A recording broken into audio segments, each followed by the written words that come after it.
A beautiful evening and welcome to my podcast episode. My name is Cynthia Lucia. I'm a storyteller, and today I'll be telling you a story, the untold part of me, how I fought depression in 2019 as a young school girl. Depression means a mental health problem or mood disorder that causes a persistent feeling of sadness and loss of interest in activities. I had depression for 6 months and no one knew about that.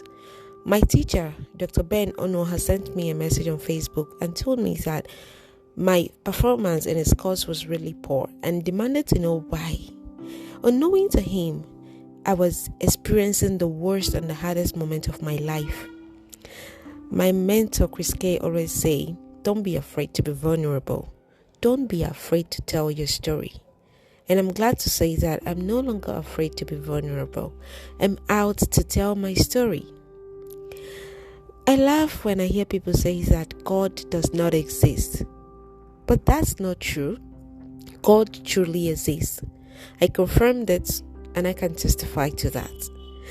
My depression started immediately after I launched my magazine, my first magazine in the year 2019, few days to my birthday. I noticed some changes all over my body. Rashes were all over my body. And I rushed to the hospital and nothing was wrong with me. The doctor confirmed that nothing was wrong with me. I took lots of medications, but both English and local medicine, but all to no avail. The unknown sickness grew worse day by day. Even when I returned back to school, I was afraid of going to my classes because of those rashes all over my body. I was afraid of being avoided, so I stayed at home all day. I couldn't write my novels, I couldn't read my books or do things that makes me happy. All I do was to cry and wish to be back on my feet. Even at that moment, I was also having financial difficulties in school. It was really a heartbreaking moment for me, till I called myself and say, Lucia, you have that one person that can solve this problem. You have someone that can help you, and that person is God. And I knelt down and prayed.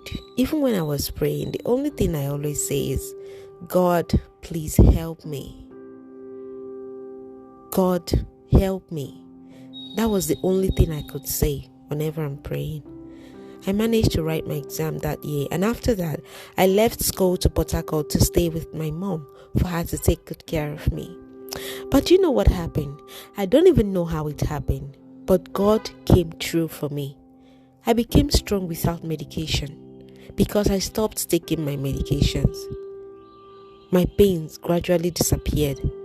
The rashes, the pains, everything just disappeared. And immediately after that, I was able to host my student summit in 2019. Indeed, God is truly alive. I hope you enjoyed my story, my true life story. See you next time on the show. Bye.